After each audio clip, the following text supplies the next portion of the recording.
रोजमर्रा की बात पर भला किसे गुस्सा आता है? नागरिक विवश लाचार हो गया, मन महसूस कर मुझे आघात सहना पड़ रहा है। हजारों बेड़ियों में चकले आग की सी हालत हो गई है मेरी। ठीक है, अपने काम में लग जाओ। आज गप्पे लड़ाने के लिए तेरे पास समय नहीं है। इसका मतलब आप अवश्य मुझसे नाराज हैं बाबू। बेड़ियों में जकड़े जा चुके आदमी से भला कोई क्यों नाराज हो? उस पर तो दया आनी चाहिए। और शायद घृणा भी। सच कहिए बाबू, हाँ तो मुझसे घृणा होने लगी है ना? सवाल ये नहीं है कि मुझे क्या होता है, सवाल ये है कि तुम्हें क्या होता है। क्या आती है घृणा तुम्हें खुद पर? नहीं बाबू, क्रोध आता है अपने आप पर, किंतु घृणा नहीं आती। हाँ बाबू, जिस दिन अपने आप से घृणा हो उस दिन क्या करोगे? आप अच्छी तरह से जानते हैं बाबू का मैं क्या करूंगा। आपको मालूम है, या सब ज्ञाता होने के कारण आपको मालूम नहीं कि मैंने आपको न केवल इस राष्ट्र के अभी तो अपने पिता के समान माना है। आपको पहली बार देखा और सुना 42 की कांग्रेस में। उस वक्त मैं एक स्कूली छात्र था, ग्वालियर टैंक में उमड़े जनसागर की एक छोटी सी बूंद था। तब मुझे लगा मानो सारा सागर मेरे अंदर समा गया है। आपका भाषण सुना तो लगा कि सारा जीवन आपके चरणों पर निछावर कर। किंतु मैं था गोदी में काम करने वाले एक मजदूर का बेटा। गरीबी दरवाजे पर मुंह पाए खड़ी थी और दहलीज पर माता पिता आस लगाए बैठे। मैं उनके पैरों को, उनके बंधनों को तोड़ के आ न सका। किंतु बाबू, 4-5 साल बाद जब आप नौखाने गए, उस वक्त मैंने सारे बंधन तोड़ दिए और फान करा की शांति यात्रा में शामिल हो गए। खून और आंसुओं के दलदल से होती हुई आपकी यात्रा चल गई, किंतु आप एकाकी थे, एकदम अकेले। तब जब वातावरण में हजारों छुरे खून से सरे छुरे उठ रहे थे, उस वक्त जिसने भी आपको उस राह पर चलते देखा बाबू, सही मायने में उसी राह को देखा। वक्तृत्व की धारा में बह चले हो तुम ये सब मुझे किस लिए बता रहे हो? मुझे आपका आशीर्वाद चाहिए बाबू। भला वो किस लिए? झूठ बोलने के लिए। बहुत खूब। तुम्हें तो मालूम ही है कि मैं जानता हूं बाबू, अच्छी तरह से जानता हूं कि दुनिया में रहते हुए भी आप दुनियादारी से बाहर थे। हाँ, जिस चबूतरे पर खड़े थे उसकी सीढ़ियों तक को स्पर्श करने की पात्रता मुझ में नहीं थी। मैं माटी में पैदा हुआ, माटी में पलने वाला एक इंसान हूं।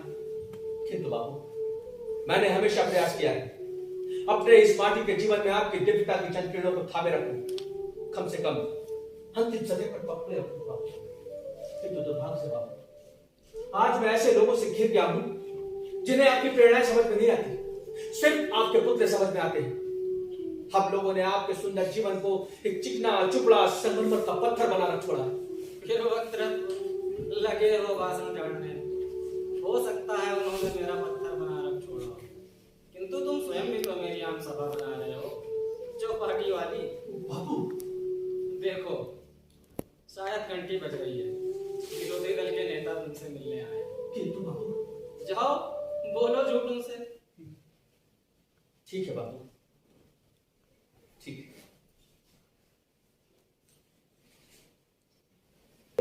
बाबू जी, अब क्या है? बाबू आज अविश्वास का प्रस्ताव। मुझे मालूम है। ये सब देखकर आपको मायूसी नहीं होती बाबू? मैं भला क्यों मायूस हूँ? अविश्वास तो तुममें है, मुझ में तो नहीं। आप पर तो न जाने कब का हम लोग अविश्वास प्रकट कर चुके हैं बाबू, बिना कोई प्रस्ताव है। अपने भाषण की तैयारी कर ली तुमने? हाँ बाबू, कर। भाषण यानी झूठ बोलने, एक छोटी सी सच के पीछे ढेर सारा झूठ छुपाने। बहुत खूब। आप हंस रहे हैं। आप हमारी यात्रा को क्या समझेंगे? आप नहीं समझ सकते कहाँ जाने के लिए निकले थे हम और कहाँ आ गए। तुमने पहले कभी नाटक में काम किया था? ये इस तरह का मजाक है।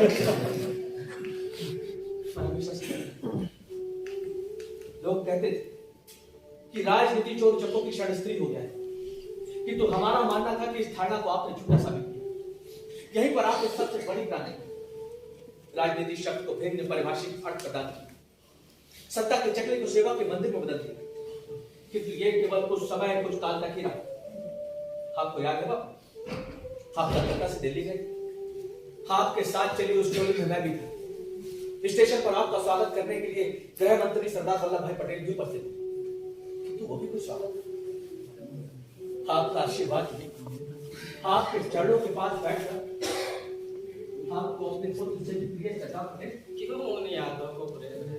सरदार पटेल ने आपको औपचारिक नमस्कार किया और अपनी कार में बैठकर चले। उस वक्त आपको कितनी यातनाएं हुई और आप हंस दिए जब तो देखते और आपने कहा था शायद वो मुझसे नाराज हो गया है।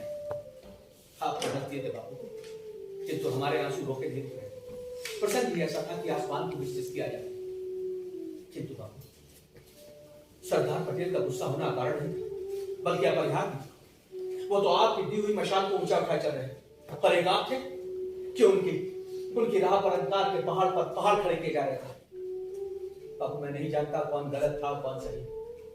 आदर्श और नीति कहती उच्च शिखर पर जाने के लिए आप तो मुक्त थे, किंतु सरदार पटेल सत्ता के शास्त्र पास करोड़ों लोगों को साथ लेकर एक कदम भी आगे बढ़ाना कितना कठिन होता है कि आप कभी नहीं समझ सकते, क्योंकि आप कभी सत्ता और शासन के बाजार में गए नहीं बाबू। राज करने और ना करने में केवल एक इनकार का नहीं बल्कि लाखों समझौतों का फासला होता है। और ये वो फासला होता है जो सागर के किनारे खड़े होकर सूचना देने और समंदर में उठती त्यात्याकार लहरों से प्रत्यक्ष जुटने के बीच हुआ करता है। ठीक है, सागर किनारे खड़े होकर ही क्यों ना सही, तुम लोग कैसे उन लहरों से प्रत्यक्ष में जुटते हो, देखने की प्रतीक्षा में हो गए। शर्म कीजिएगा बाबू, मेरा कहने का आशय ये नहीं था। इसलिए मैं तुम्हें समझाता रहता हूँ कि राजनीति करने वालों को साहित्य अलंकारों की दुनिया में भूले से पांव नहीं रखना चाहिए। वो इलाका लेखकों और कवियों का होता है। किंतु ये बताओ, मेरा ये प्रबोधन क्यों कर रहे हो? मैं बता क्या था बाबू, मैं तो यहाँ पर आपको कुछ नहीं बताने आया था। भला वो क्या है? उस महिला के बारे कौन सी महिला? जो भीतर वाले कमरे में छुपी बैठी थी। आप जानते हैं बापू महिला कौन थी? अब भला मैं क्या जानूं? महिलाओं का चरित्र कोष तो लिए बैठा नहीं हूं। अनेक राज्यों में 11 घाटों का पानी बीच की एक ख्याति प्राप्त राज बलात्कार को न्योता देती और फिर बवेला बचाती। ऐसे ही बवेले बचाकर उसने 3 राज्यों के 4 मंत्रियों को कुछ छीनी। शाबाश। आप उसे शाबाशी दे रहे हो? उसे नहीं, वहां के मुख्यमंत्रियों को शाबाशी दे रहा हूँ। अब बलात्कारी मंत्रियों को सभी मुख्यमंत्री संरक्षण नहीं दे रहे हैं। ये भी कोई कम दिलासा देने वाली बात थोड़े ना है। आपका उदाहरण मैं समझ गया बाबू, किंतु बात को नहीं। मैं तो आपको यहाँ पर केवल ये बताने आया था कि उस महिला को उस अवस्था में देखकर मेरा भी मन चंचल उठा, बेचैन हो गया था। इस उम्र में मन को चंचल और बेचैन होने के लिए उनका बदला नहीं हुआ करता बाबू।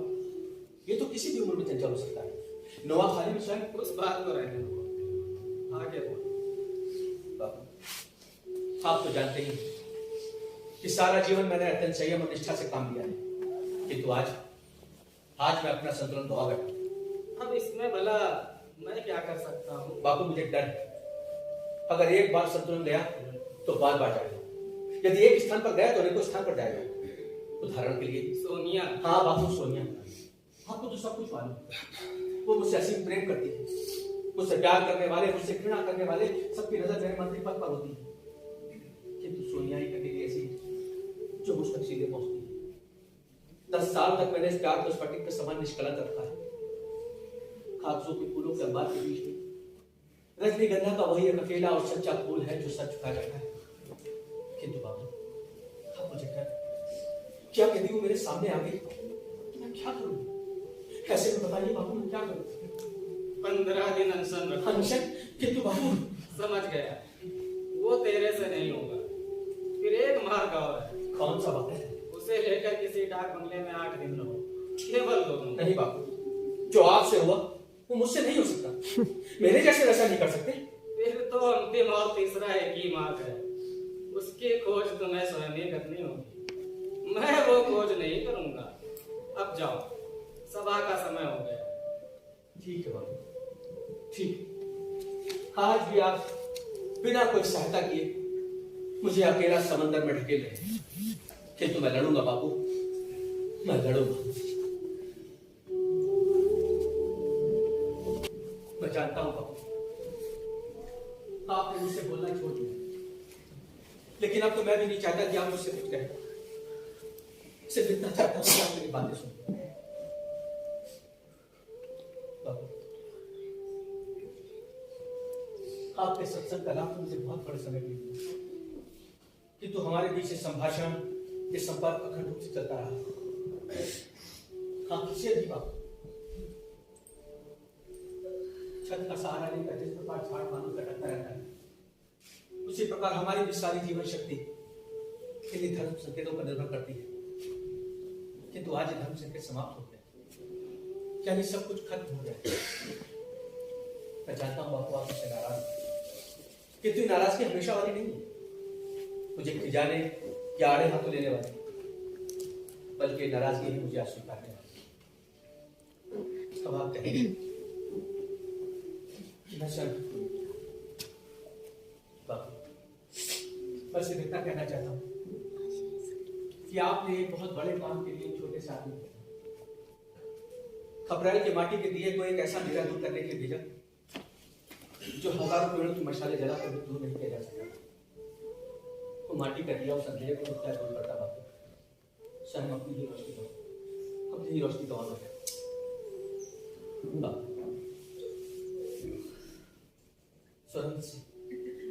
सुरंग की दीवार का सहारा लेकर एक रेलगाड़ी बढ़ती रहती है, सामने दिखने वाली सूरज की किरण को, और उसी सुरंग की दीवार का सहारा लेकर एक झींगुर भी चलता रहता है उसी दिशा, उसी लक्ष्य की।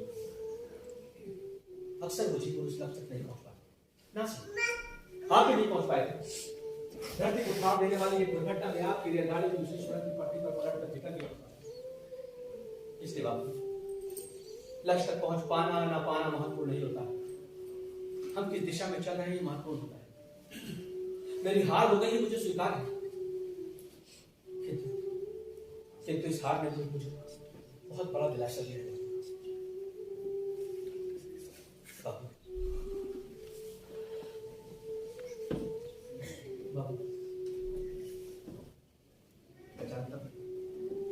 मैं जानता हूं आप उससे बात नहीं करेंगे, फिर भी बाबू मैं बस शांतिपूर्वक अब इस दुनिया से, खासकर बापू आपसे विदा ले रहा हूं। मुझे क्षमा कीजिए बाबू, मुझे क्षमा कीजिए।